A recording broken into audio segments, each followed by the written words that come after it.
ఇందులో చాలా భూములు ఇప్పుడు ఆజామాబాద్ ఇండస్ట్రియల్ ఏరియా ఉంది. ఉదాహరణకు మీకు చెప్తా ఉన్నా, మేము కూడా గతంలో ప్రయత్నం చేసినాం, మేము చేయలేదని కాదు, మేమేం ప్రయత్నం చేసినాము. ఇప్పుడు ఉదాహరణకి ఆజామాబాద్లో ఆనాడు 40 ఏళ్ళ కిందట 50 ఏళ్ళ కిందట వద్దిరాజు రవిచంద్ర గారికి గవర్నమెంట్ ఒక 5 ఎకరాలు స్థలం ఇచ్చింది అనుకోండి. ఆయనకి ఎంతకో అంతకి ఇచ్చింటాం అప్పట్లో ఉన్న గవర్నమెంట్. ఇచ్చిన తర్వాత వద్దిరాజు గారు కొంతకాలం నడిపిండు ఇండస్ట్రీ, ఓ 10 ఏళ్ళకో 15 ఏళ్ళకో నడిపి తర్వాత ఫర్ వాట్ ఎవర్ రీజన్ ఆయన బంద్ పెట్టుకున్నాడు. తర్వాత భూమి ఆయన చేతుల్లో ఉంది, అవసరమైతే ఆడు ఇంకేదో చేస్తున్నాడు. మేమేం పెట్టినామంటే గతంలో మేము కూడా దీన్ని ఇట్లాంటి ల్యాండ్స్ని ఏం చేయాలి అని ఆలోచించి ఇంకో ఇది ఆనాడు 2022 సెప్టెంబర్లో ఆనాడు మేము తెచ్చిన చట్టం, ఆజామాబాద్ ఇండస్ట్రియల్ ల్యాండ్స్ని రెగ్యులరైజ్ చేస్తూ తెచ్చిన చట్టం. అందులో ఏం పెట్టాం మేము, ఒకవేళ వద్దిరాజు రవిచంద్ర గారికి మనం ఇచ్చిన భూమి కనుక ఆయన చేతుల్లోనే ఉంటే ఆ రోజు డబ్బులు కట్టి ఉన్నప్పటికీ కూడా ఇవాళ మరి ల్యాండ్ యూజ్ మారుతున్నది కాబట్టి, ఆ రోజు పరిశ్రమకున్న భూమిని ఇవాళ మారుస్తున్నారు కాబట్టి 100% రిజిస్ట్రేషన్ 100% మళ్ళీ కట్టి ఇస్తే మళ్ళీ మీకు ఇస్తాము, మీరు వాడుకోండి అని చెప్పాం. లేదు, కొంతమంది ఏం చేస్తారు, వద్దిరాజు రవిచంద్ర గారికి ఇచ్చింది ఆయన ఏం చేసి ఉంటాడు, ల్యాండ్ 10 ఏళ్ళకో 15 ఏళ్ళకో అవసరం పడి అమ్ముకుంటాడు. గంగుల కమలాకర్ గారికి అమ్ముకున్నాడు అనుకోండి.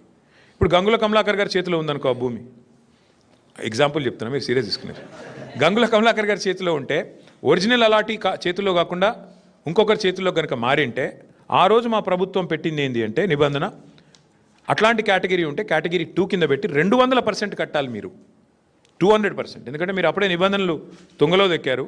రవిచంద్ర గారికి ఇస్తే రవిచంద్ర గారు నడపకుండా ఇంకొకరికి అమ్ముకున్నాడు, ప్రభుత్వ భూమి హక్కు లేకపోయినా అమ్ముకున్నాడు, ఆయన కొనుక్కున్నాడు, కాబట్టి 200% అని పెట్టినాం.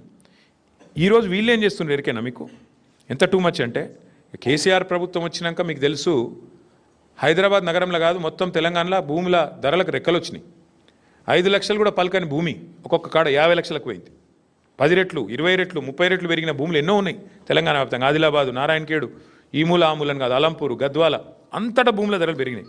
ఇవాళ రేవంత్ రెడ్డి గారు ఏం చేస్తున్నారంటే, ఆయన ప్రభుత్వం ఏం ఆలోచన, ఎంత పెద్ద కుంభకోణం అంటే ఇదేం పాలసీ అంటే తెలుసా మీకు, ఈ 9292 ఎకరాలు వీళ్ళు ఏం చేస్తారట అంటే, మా గవర్నమెంట్లో మేమున్నప్పుడేమో 100% SRO రేట్ చెల్లించాలా ఒరిజినల్ అలాటీ చేతిలో ఉంటే, ఒరిజినల్ అలాటీ చేతిలో కాకుండా ఇంకోరి చేతికి పోతే 200% అని పెడితే, రేవంత్ రెడ్డి ఏమంటున్నాడు, కేవలం అప్లికేషన్ పెట్టుకుంటే వారం రోజులనే పర్మిషన్ ఇస్తారట.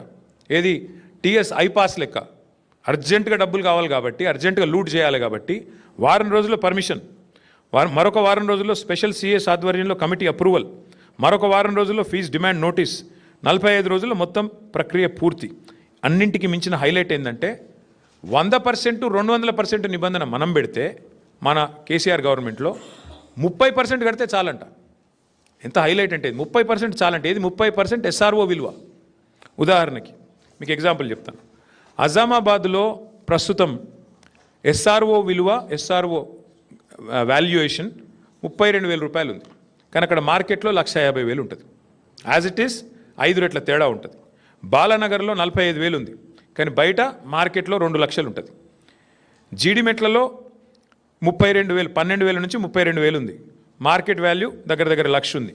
నాచారంలో 2,300 రూపాయల నుంచి 37,000 దాకా ఉంది, మార్కెట్ వాల్యూ 1,00,000 ఉంది గజం నేను చెప్పేది. చెర్లపల్లిలో 10,000 ఉంది గజం SRO ప్రకారం, మార్కెట్ వాల్యూ కనీసం 75,000-80,000 ఉంటుంది. మల్లాపూర్లో కేవలం 8,400 ఉంది SRO వాల్యుయేషన్, మార్కెట్ వాల్యూ కనీసం 70,000-75,000 ఉంటుంది.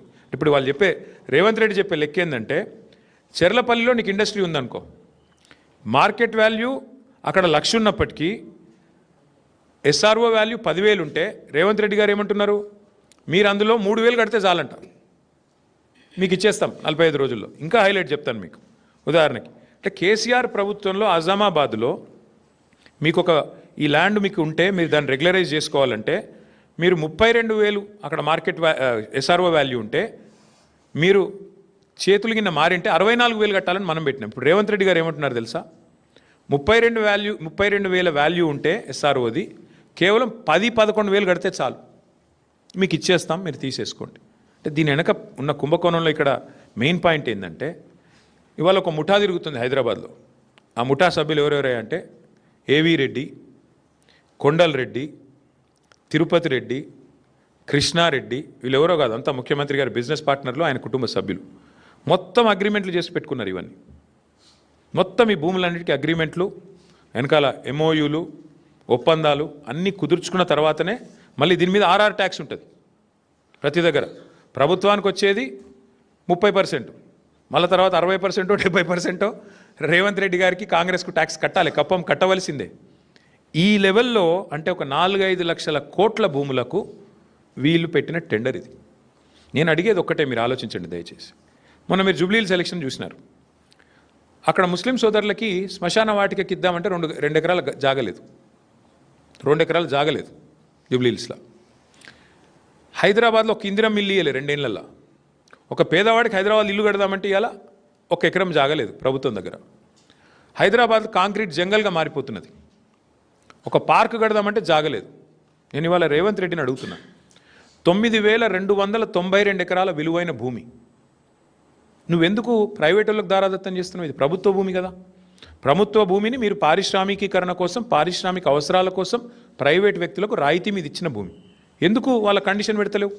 నీకు నిజంగా డబ్బులు కావాలంటే ఓపెన్ మార్కెట్లో ఆక్షన్ పెట్టు, ఓపెన్ మార్కెట్లో ఆక్షన్ పెట్టు, వాళ్ళని కూడా పాల్గొనమను, వెనక్కి తీసుకో, క్యాన్సిల్ చేయి. నీకు పరిశ్రమ కోసం కేటాయించినా నువ్వు పరిశ్రమ నడుపుతలేవు కాబట్టి is is null and white, cancel చేయి, ఓపెన్ భూమిలో ఆక్షన్ పెట్టు. అది పెడతలేడు. రెండోది, హైదరాబాద్లో నీకు ఇల్లు కట్టేందుకు జాగలేదు, పార్కుకు జాగలేదు, ఒక్క ఇందిరమ్మ ఇల్లు ఇయ్యలేదు నువ్వు, హైదరాబాద్లో శ్మశానాలకు కూడా దిక్కులేదు జాగా. మరి 9,292 ఎకరాల్లో ఒక 7,000 ఎకరాలు ప్రభుత్వం వెనకకి తీసుకొని ఇండ్లు కట్టి పార్కు